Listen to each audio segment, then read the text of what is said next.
Hello student, welcome to this video. इस video में कक्षा 8वीं की गणित के हिंदी माध्यम के स्टूडेंट्स के लिए प्रोजेक्ट कार्य जो प्रतिभा पर मूल्यांकन आपका हो रहा है वर्कशीट 2021-22 की, इसका प्रोजेक्ट कार्य का पूरा सॉल्यूशन देखेंगे। आप देख सकते हैं ये खंड वाह है, यानी प्रोजेक्ट कार्य का इसमें हम सॉल्यूशन देखने वाले हैं कक्षा 8वीं का। यहाँ पर आपका नाम लिख लेना है, आपको विद्यार्थी का नहीं आपका नाम लिख लेना है, यहाँ पर पिताजी का नाम और शाला का नाम, यहाँ पर कक्षा आपको डाल देनी है। उसके बाद यहाँ पर देख सकते हैं प्रोजेक्ट कार्य का जो पूर्णांक है वो 20 नंबर का है। ठीक है, 20 नंबर आपको मिल जाएंगे यदि आप पूरा लिख लेते हैं। तो आगे देखते हैं, यहाँ पर कुछ निर्देश दिए गए हैं। पहला निर्देश है सभी विषयों के प्रोजेक्ट कार्य एक ही बुकलेट में है।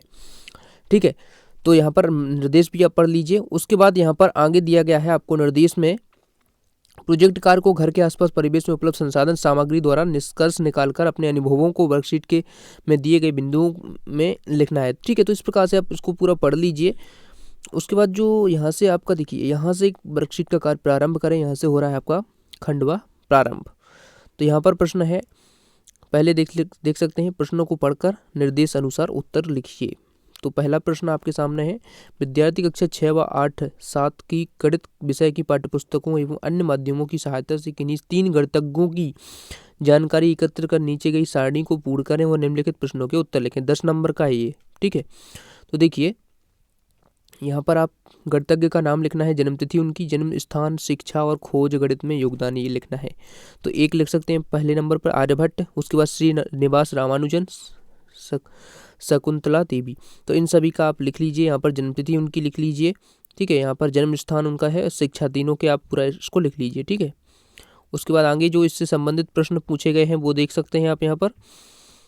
तो इसमें जो पहला प्रश्न पूछा गया है, उपयुक्त सारणी के आधार पर प्रश्नों के उत्तर दीजिए। ठीक है, तो उस सारणी जो आपको दी गई है अभी उसमें आपने भरी है, उसमें से प्रश्न पूछा गया है। तो पहला है, आपके घर से प्रत्येक गणितज्ञ के जन्म स्थान की अनुमानित दूरी लिखिए। तो आप यहाँ पर देख सकते हैं जो भी है, पाटलिपुत्र है, पटना बिहार में है, तमिलनाडु में है ये श्रीनिवास रामानुजन का, और इनका है बेंगलुरु में। तो ये सभी जो है आपके घर से, यानी आप यदि मध्य प्रदेश में हैं तो मध्य प्रदेश से 1000 किलोमीटर लगभग आपकी दूरी होगी। तो यहाँ पर 1000 किलोमीटर आपको लिख देना है। आपके घर से प्रत्येक गणितज्ञ के जन्म स्थान की दिशा लिखिए। तो ये दिशाएँ लिखी हुई हैं, तो पूर्व दिशा में है, जैसे आपका हो गया। ठीक है, तो जैसे पटना है तो ये हो जाएगा। तो ये सभी पूर्व दिशा और पश्चिम दिशा आप लिख सकते हैं। ठीक है, उसके बाद तीसरा प्रश्न है आपका इसमें, किन किन गणितज्ञों का जन्म ईसा पूर्व हुआ था एवं किन गणितज्ञों का जन्म ईसवीं शताब्दी में हुआ। तो ईसा पूर्व हुआ था आर्यभट्ट का, ईसवीं शताब्दी में हुआ था श्रीनिवास रामानुजन और शकुंतला देवी का। ठीक है, तो दोनों को लिख दीजिए। अब यहाँ पर प्रश्न अगला है, प्रश्न क्रमांक 2 है आपका। ठीक है, इसमें अगला प्रश्न पूछा गया, विद्यार्थी अपने घर और आसपास के परिवेश से 10 वर्गाकार या आयताकार वस्तुओं का चयन करें और चयनित वस्तुओं को लंबाई व चौड़ाई मापकर और इस सारणी को आपको पूरा करना है। तो देखिए पहला यहाँ पर आप देख सकते हैं, पहली चीज़ है बिस्कुट, उसकी 5 सेंटीमीटर वस्तु की लंबाई है, चौड़ाई 3 है। तो इसका परिमाप क्या हो जाएगा, तो परिमाप यहाँ पर लिखना है। परिमाप कैसे निकालते हैं, आयत का परिमाप 2 गुणा लंबाई प्लस चौड़ाई से निकालते हैं। ठीक है, तो अब क्या करेंगे, 2 का गुणा करने की लंबाई कितनी है 5 और चौड़ाई 3 है, तो 5 3 8 दूनी 16 सेंटीमीटर हो जाएगा। ठीक है, और इसका क्षेत्रफल लंबाई गुणा चौड़ाई से निकालते हैं, तो लंबाई 5 है और ये 3 है, तो ये हो जाएगा 15। इसी प्रकार से सभी वस्तुओं का यहाँ पर परिमाप और क्षेत्रफल निकालना है। तो 3 वस्तुओं का लिख लीजिए आप। आगे भी हम देखते हैं, 3 वस्तुओं का आपने लिख लिया यहाँ पर। अब चौथी वस्तु है रबर।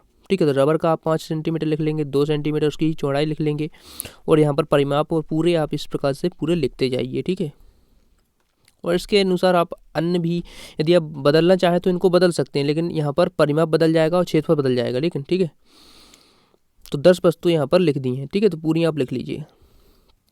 अब यहाँ पर देखिए आगे जो प्रश्न आपसे पूछा गया है, उपयुक्त सारणी के आधार पर निम्नलिखित प्रश्नों के उत्तर दीजिए। तो पहला प्रश्न है, किस वस्तु का क्षेत्रफल सबसे अधिक है। तो सबसे अधिक जो वस्तु है उसका क्षेत्रफल आपको बताना है। तो टेबल जो है, टेबल का हमने निकाला, तो टेबल का सबसे ज़्यादा निकला, कितना निकला 1500 वर्ग सेंटीमीटर। यहाँ पर आप देखेंगे, देखिए टेबल का यहाँ पर सबसे ज़्यादा निकल रहा है। ठीक है, 1500 वर्ग सेंटीमीटर, बाकी इतना किसी का नहीं है, तो टेबल का सबसे ज़्यादा हो जाएगा। ठीक है, उसके बाद सेकंड क्वेश्चन है, किस वस्तु का परिमाप सबसे कम है। तो यहाँ पर रबर का परिमाप सबसे कम है 14 सेंटीमीटर।